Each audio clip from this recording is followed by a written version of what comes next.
Kita orang Indramayu mungkin masih ingat betapa tidak ketika salah satu desa di Kecamatan Gantar, saat itu 60 rumah lalu kemudian dikristenkan secara bersamaan. Kita geser, satu peristiwa kembali yang menyedihkan terjadi juga di Kecamatan Gabus, 40 rumah. Seketika itu juga mereka harus rela digeserkan agamanya, konversi ke agama lain. Oleh karena kasus di Gantar, Kecamatan Gantar, mereka bingung saat itu bagaimana harus melanjutkan keberlangsungan tanam padinya yang menjadi salah satu sumber penghasilan mereka untuk mempertahankan hidup dirinya dan keluarganya. Geser kembali ke Kecamatan Gabus hanya karena persoalan yang harus mereka makan saat itu sudahlah sulit sekali untuk mereka dapatkan, sehingga lemahlah iman, turunlah musuh-musuh yang musuh-musuh akidah kita yang ingin menggeser akidah kita dari agama yang salim, agama yang selamat. Lalu kemudian mereka masuk dengan Indominya, mereka masuk dengan Superminya, mereka masuk dengan dropping beras-berasnya, mampu menggeser agama dari agama kita ke agama lain. Assalamualaikum warahmatullahi wabarakatuh. Alhamdulillah wassalatu wassalamu ala Rasulillah Muhammad ibn Abdullah wa ala alihi wa ashabihi wa mawalah. La hawla wa la quwwata illa billah. Amma ba'd. Jamaah salat tarawih Masjid Sabilul Muttaqin yang semoga kita semua senantiasa dirahmati oleh Allah Subhanahu wa taala. Sebagaimana kita sama maklum bahwa manusia dalam kapasitasnya adalah satu sisi dia sebagai makhluk individual, di sisi yang lain dia menempati positioning sebagai makhluk sosial atau yang oleh Imam Ghazali disebut dengan Zonpolitiken. Dalam kapasitasnya manusia sebagai makhluk individual, tentu dia punya tanggung jawab tegak lurus untuk bagaimana dia mempersiapkan dirinya dalam segalanya akan tanggung jawabnya kepada Allah Subhanahu wa taala. Tetapi pada sisi yang lain, ketika manusia menempati posisinya sebagai makhluk sosial yang punya tanggung jawab bukan hanya untuk dirinya tapi juga untuk masyarakat depan, samping kiri, samping kanan, belakang dia, masyarakat sekitar yang menjadi tanggung jawabnya, dia pun tidak bisa lengah untuk memperhatikan sisi itu. Maka kesenjangan dalam bentuk apapun adalah tidak ditoleransi dalam ajaran Islam. Dan untuk menghubungkan agar jangan sampai terjadi kesenjangan yang luar biasa antar personal, antar individual, disinilah Islam menyiapkan satu perangkat dari sekian perangkat yang ada, yang harapan akhirnya adalah jangan sampai kemudian terjadi kesenjangan di tengah-tengah kehidupan kita. Bukankah tindak patos beberapa penyelewengan yang terjadi salah satunya disebabkan adalah dikarenakan adanya kesenjangan sosial. Oleh karenanya sekian piranti yang ada disiapkan dalam Islam, zakat menjadi salah satu alternatif pilihan yang Allah berikan dan siapkan agar kita jangan sampai terjadi kesenjangan di antara kita dan meluasnya tindak patos. Malam hari ini saya diminta untuk menghantarkan sampai esok nanti dengan tema kekuatan zakat dalam membangun hubungan sosial masyarakat. Jamaah yang dimuliakan Allah Subhanahu wa taala, adalah Allah Subhanahu wa taala melalui firman-Nya pernah menyampaikan kepada kita semua, aqimis shalah wa atuz zakah warka'u ma'ar raki'in.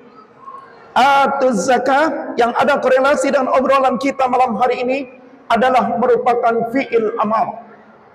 Fi'il amar sebagaimana kita sama maklum dituntun oleh ulama-ulama kita, tidak terkecuali ahli usuli, al-aslu fil amri lil wujub.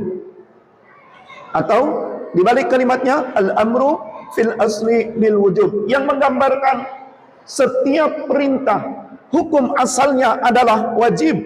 Maka suka tidak suka ketika kita menengok sedikit ke ayat ini, bukan hanya mendirikan salat yang menjadi kewajiban kita, tetapi juga mengeluarkan zakat merupakan keniscayaan yang tidak boleh tidak. Tentu konsekuensinya, siapa meninggalkan zakat, maka dia telah menentang ketetapan yang sudah Allah berikan. Konsekuensinya adalah dosa akan ditanggung atas dirinya. Sahabat sekalian yang dimuliakan Allah Subhanahu wa taala, kalaulah Allah sampai menjatuhkan pada hukum wajib berdasarkan pendekatan para ulama, ini menggambarkan betapa pentingnya posisi itu untuk bisa tetap tegak di tengah-tengah kita.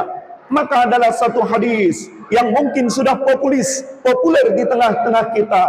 Tegaknya agama, salah satu di antara sekian pilar yang ada dari 5 pilar yang disampaikan oleh baginda Rasul yang mulia sallallahu alaihi wasallam adalah juga zakat menempati posisi yang tidak kalah penting. Ketika baginda Rasul yang mulia menyampaikan dalam hadisnya, "Bunyal Islam ala khamsin." Adalah Islam, pilarnya, tegaknya agama Islam dibangun atas 5 pilar.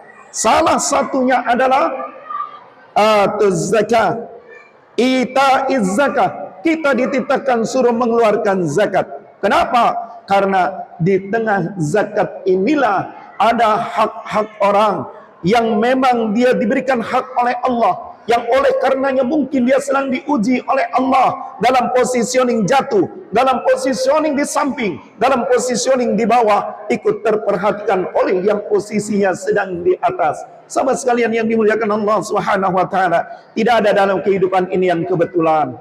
Jatuh, bangun, jaya, tersungkur, semuanya tidak lepas dari kehendak Allah. Tetapi Allah sudah menyiapkan piranti. Untuk apa? Untuk di tengah orang yang jatuh ada ruang kebaikan bagi kita yang sedang jaya. Untuk mereka yang sedang jaya, agar ingat kepada mereka yang sedang jatuh, karena kehidupan sesungguhnya akan berputar. Hari ini kita yang jaya, esok lusa mungkin kita yang di samping, esok lusa mungkin kita yang jatuh. Sahabat sekalian yang dimuliakan Allah Subhanahu wa taala, maka dari itu salah satu di antara fungsi zakat, andaikan ini mampu kita sama-sama tegakkan, kekuatan zakat menempati posisi yang amat sangat luar biasa. Paling tidak, pertama, dengan zakat kita tegakkan, maka kemudian kesenjangan atau peluang orang untuk terjebak melakukan tindak fatos, bahkan terserempet lebih mendekati kepada kekufuran, ini akan bisa kita tangani bersama. Bukankah kemiskinan, kefakiran berpotensi bisa menyeret seseorangnya ke arah kekufuran? Kadzal fakru ayyakuna kufran. Sebagai satu bentuk testimoni, kita orang Indramayu mungkin masih ingat betapa tidak ketika salah satu desa di Kecamatan Gantar, saat itu 60 rumah lalu kemudian dikristenkan secara bersamaan.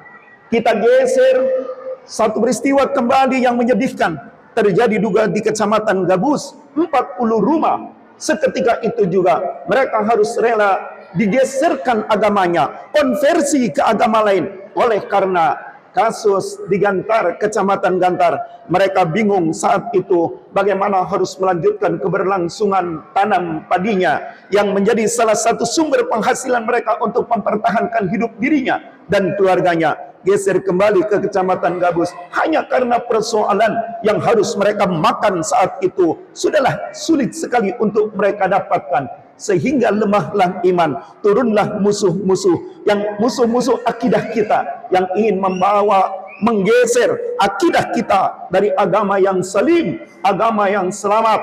Lalu kemudian mereka masuk dengan Indominya, mereka masuk dengan Superminya, mereka masuk dengan dropping beras-berasnya, mampu menggeser agama dari agama kita ke agama lain. Lalu kemudian kasus selang lagi di Lapas Indramayu, juga 2 orang mampu digeser agamanya.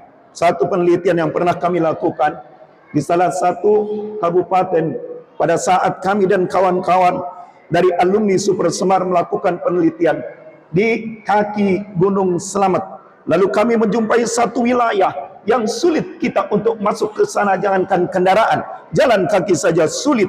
Lalu penelitian kita lakukan tentang konversi agama, hal yang menyedihkan. 1 bulan bisa 5 kali agama mereka beralih. Yang kita beri tema adalah penyebab konversi agama. Sahabat sekalian, akar masalahnya salah satu di antaranya adalah kesenjangan sosial.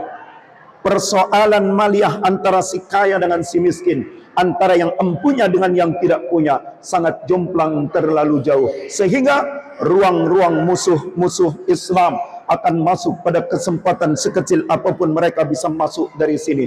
Disinilah salah satu di antara fungsi zakat, untuk kemudian kita membangun kebersamaan, kekuatan akidah. Jangan sampai rapuh saudara kita bergeser ke agama yang lain. Bukankah kita sepakat dalam kalimat wa may yabtaghi ghairal islam dina fala yuqbal minhu wa huwa fil akhirati minal khasirin. Siapa yang mencari agama selain Islam, maka di akhirat mereka dinyatakan adalah orang-orang yang rugi oleh Allah Subhanahu wa taala. Tanggung jawab mempertahankan Islam iman bukan hanya untuk kehebatan diri, tapi saudara kita pada kapasitas tanggung jawab kita sebagai zon politikan makhluk sosial, di mana posisi kita untuk bisa ambil bagian. Yang pasti Allah sudah menyiapkan piranti yang bernama zakat yang Allah sudah wajibkan kepada kita semua. Sahabat jamaah salat Isya yang dimuliakan Allah, taklah mungkin kita bahas semuanya pada malam hari ini.